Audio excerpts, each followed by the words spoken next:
കേരളത്തിൽ ഭരണവിരുദ്ധ വികാരമെന്ന് ഗീവർഗീസ് മാർ കൂറിലോസ്. രാഹുൽ ഗാന്ധിയെ ടാർഗറ്റ് ചെയ്തുകൊണ്ടുള്ള ഇടതുപക്ഷ പ്രചാരണം തിരിച്ചടിയായി. രണ്ടാം പിണറായി സർക്കാരിന്റെ നിലവാര തകർച്ച പരാജയത്തിന്റെ മറ്റൊരു കാരണമായെന്നും വിമർശനം. ധാർഷ്ട്യവും ധൂർത്തും തുടർന്നാൽ ഇതിലും വലിയ തിരിച്ചടിയുണ്ടാകുമെന്നും കിറ്റ് രാഷ്ട്രീയത്തിൽ ഒന്നിലധികം പ്രാവശ്യം ജനങ്ങൾ വീഴില്ലെന്നും ഗീവർഗീസ് മാർ കൂറിലോസ് പറഞ്ഞു. വിശദാംശങ്ങളുമായി ശ്രീജിത്ത് ശ്രീകുമാരൻ ചേരുകയാണ് പത്തനംതിട്ടയിൽ നിന്ന്.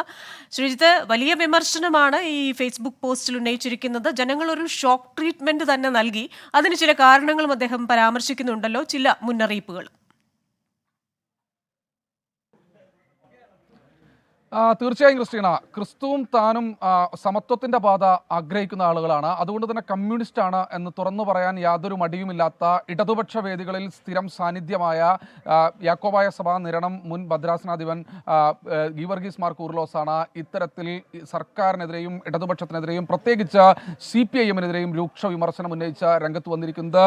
അതിലേറ്റവും എടുത്തു പറയേണ്ടത് എപ്പോഴും പ്രളയവും മഹാമാരികളും രക്ഷയ്ക്കെത്തണമെന്നില്ല എന്നുകൂടി അടിവരയിട്ട് പറയുന്നു. കിറ്റ് രാഷ്ട്രീയത്തിൽ ഒന്നിലധികം പ്രാവശ്യം ജനങ്ങൾ വീഴില്ല. പ്രത്യേകിച്ച് കേരളത്തിൽ തിരുത്തുമെന്ന് പറയുന്നത് സ്വാഗതാർഹമാണ്, പക്ഷേ തിരുത്തുക തന്നെ വേണമെന്നും പറയുന്നുണ്ട്. ഫാസിസത്തിനെതിരായി പോരാടിയ രാഹുൽ ഗാന്ധിയെ കൃത്യമായി ഇടതുപക്ഷം ടാർഗറ്റ് ചെയ്തു. ആ പ്രവർത്തനം തിരിച്ചടിയായി എന്നും പറയുന്നുണ്ട്. ഇടത്തോട്ട് ഇൻഡിക്കേറ്റർ ഇട്ട് വലത്തോട്ട് തിരിയരുത് എന്ന മുന്നറിയിപ്പും കൃത്യമായ രീതിയിൽ തന്നെ നൽകുന്നൊരു സാഹചര്യം ഉണ്ടായി. എന്തായാലും ഒരു ഫേസ്ബുക്ക് പോസ്റ്റിലൂടെയാണ് ഗീവർഗീസ് മാർ കൂറിലോസ് ഇത്തരത്തിലൊരു വിമർശനം ഉന്നയിച്ചിരിക്കുന്നത്. നേരത്തെ EP ജയരാജൻ അടക്കം സംസ്ഥാനത്ത് ഭരണവിരുദ്ധ വികാരമില്ല എന്ന് കൃത്യമായി അടിവരയിട്ട് മാധ്യമങ്ങൾക്ക് മുൻപിൽ പറയുമ്പോൾ ഗീവർഗീസ് മാർ കൂറിലോസ് പറഞ്ഞു വെക്കുന്നത് പ്രളയവും മഹാമാരികളും എപ്പോഴും രക്ഷയ്ക്കെത്തണമെന്നില്ല.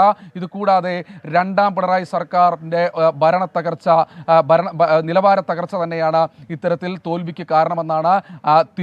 തിരുത്തിയില്ലെങ്കിൽ അത് വലിയ ബുദ്ധിമുട്ടുണ്ടാക്കും. ബംഗാളാകാനുള്ള സാധ്യത CPIM മുന്നിൽ കാണണമെന്നും കൃത്യമായ രീതിയിൽ ഈ ഫേസ്ബുക്ക് പോസ്റ്റ് അടിവരയിടുന്നു. ഗീവർഗീസ് മാർ കൂറിലോസ് അങ്ങനെയാണ് ഈ ഫേസ്ബുക്ക് പോസ്റ്റ് അവസാനിപ്പിക്കുന്നതും. ശരി, കേരളത്തിൽ ഒരു ബംഗാൾ ലക്ഷണത്തിന്റെ തുടക്കത്തിന്റെ സൂചനകളുണ്ടെന്ന് പല കോണുകളിൽ നിന്നും വിമർശനം വരുമ്പോഴാണ് ഇത്തരത്തിലൊരു ഫേസ്ബുക്ക് പോസ്റ്റ് കൂടി വരുന്നത്. വിശദാംശങ്ങൾ നൽകിയത് ശ്രീജിത്ത് ശ്രീകുമാരനാണ് പത്തനംതിട്ടയിൽ നിന്ന്.